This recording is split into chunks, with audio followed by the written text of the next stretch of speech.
इन चारों ने बैठ के ये पूरा प्लान कंसीव किया और ये चार लोग जो थे ये इसके बारे में जानते थे और इवन हमारी फौज के जो दूसरे कोर कमांडर्स थे।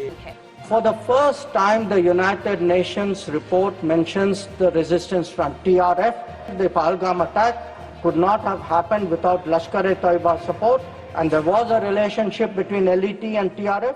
और यूएनएससी कमेटी की रिपोर्ट के हवाले से ये बड़ी खबर मिली जिसमें यूएनएससी ने टीआरएफ को पहलगाम हमले का जिम्मेदार माना है। जो आज मैं खबर देने जा रहा हूं उससे मेरा सर शर्म से झुक गया, लिटरली। दूसरी है उसको दुनिया में ग्लोबली भी हमें जो कुछ हुआ यूएन सिक्योरिटी काउंसिल के रेजोल्यूशन, जो पाकिस्तान मासूम बनने का नाटक कर रहा था उसकी असलियत अब पूरी दुनिया के सामने आ गई है और ये खुलासा किसी और ने नहीं, खुद यूएनएससी ने किया है। इंडियंस क्या कहते हैं कि हमने बहुत पीस नेगोशिएशंस करके देख लिए, बड़े ओवरचर्स करके देख लिए। मुझे लग रहा है कि मुझे पाकिस्तानी होने के नाते अब जब वो कहते हैं कि हम जब इस वक्त आएंगे मैदान में तो तुम्हें एवरलास्टिंग डैमेज देंगे, उसका मतलब है कि ये जो डैमेज होगा आपका।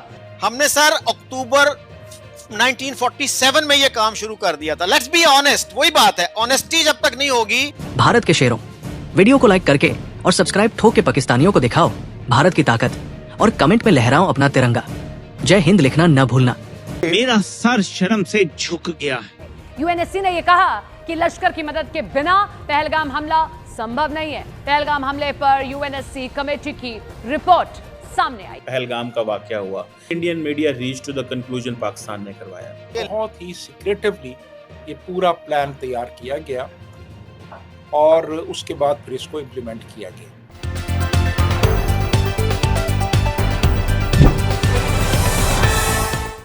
नमस्कार दोस्तों, जय हिंद। अब वो सच सामने आ चुका है जिसे पाकिस्तान छुपाता फिर रहा था। जम्मू कश्मीर के पहलगाम में 22 अप्रैल को जो आतंकी हमला हुआ था उसकी पूरी साजिश पाकिस्तान में रची गई थी। संयुक्त राष्ट्र सुरक्षा परिषद यूएनएससी की सैंक्शन मॉनिटरिंग टीम ने अपनी 36वीं रिपोर्ट में इस बात की पुष्टि कर दी है। इस रिपोर्ट में साफ बताया गया है कि आतंकवादी संगठन द रेजिस्टेंस फ्रंट टीआरएफ ने न केवल इस हमले की जिम्मेदारी 2 बार ली बल्कि घटनास्थल की तस्वीरें भी सार्वजनिक की थी। सबसे चौंकाने वाली बात यह है, इस रिपोर्ट में कहा गया है कि टीआरएफ का यह हमला पाकिस्तान आधारित आतंकी संगठन लश्कर-ए-तैयबा के समर्थन के बिना संभव ही नहीं था। इस भीषण हमले में 26 निर्दोष नागरिकों की जान गई थी। हमलावरों ने पहलगाम के एक टूरिस्ट स्पॉट को निशाना बनाया जहां 5 आतंकियों ने गोलियां बरसाई। यूएनएससी की यह रिपोर्ट आईएसआईएस, अल-कायदा और उससे जुड़े संगठनों की निगरानी करने वाली टीम ने जारी की है। पाकिस्तान अब भी खुद को निर्दोष बताने की कोशिश कर रहा है, लेकिन इस अंतर्राष्ट्रीय रिपोर्ट ने उसकी पोल खोल दी है। साहब बात यही है ना, सीक्वेंस को देखिए प्लीज, कि पहले किसने ये काम शुरू किया नॉन स्टेट एक्टर्स को यूज करने का। हमने सर अक्टूबर 1947 में ये काम शुरू कर दिया था। लेट्स बी ऑनेस्ट, वही बात है, ऑनेस्टी जब तक नहीं होगी we can not reach any conclusion. इसलिए कि आपने कहा 2 अरब लोगों का फ्यूचर स्टेक पे है, तो it calls for honesty, it calls for truthfulness.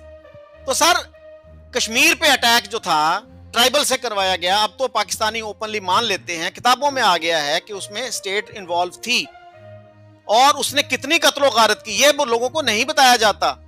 मुसलमानों को भी लूटा, सिखों को भी लूटा और हिंदुओं को तो जो भी किया। बारामूला में देख लीजिए क्या किया। जनरल अकबर की किताब देख लें, जनरल सराफ जो थे अपना जस्टिस सराफ की किताब देख लीजिए। सो कितनी कत्लो गारत हमने अक्टूबर 47 में की। मेरे अपने एक अजीज से मैं ये बात कर रहा था, he refuse to believe this. कहता है पाकिस्तान को तो अभी 3 महीने नहीं हुए थे तो कैसे कर दिया उसने। It's a matter of record sir. यानी छोटा मुल्क होने के बावजूद हम इतने बड़े बड़े पंगे लेते रहे हैं, तो हमारी अप्रोच प्रो पीस नहीं रही अनफॉर्चुनेटली। उससे भी पहले आप देखिए जूनागढ़ की एक्सेशन हमने कबूल की, अंडर व्हाट लॉजिक। हम अपने लोगों को भी सच नहीं बताते ताकि वो उसी पंबल पूसे में रहें, इमोशनल तरीके से सोचें, और कोई गवर्नमेंट भी पीस की बात करे तो उसको खतरा ही रहे कि यार ये लोग उठ खड़े होंगे। तो सर बलूचिस्तान की भी बात है। देखिए खुद मैंने जमाली साहब से ये सुना कि मैं जब मैं प्राइम मिनिस्टर था तो मैं गया जनरल मुशर्रफ के पास, प्रेसिडेंट मुशर्रफ के पास, और मैंने कहा सर आप अगर 1 मिनट की 1.5 मिनट की कॉल कर दें भुगती को तो he will be in Islamabad tomorrow. तो उस पे मुशर्रफ साहब ने कहा उसको कहो वो मुझे फोन करे। उसने कहा सर मैं उसको 40 साल से जानता हूं, वो नहीं करेगा, लेकिन अगर आप इनिशिएटिव लेंगे he will respond to you in a positive manner, I assure you we will sort it out.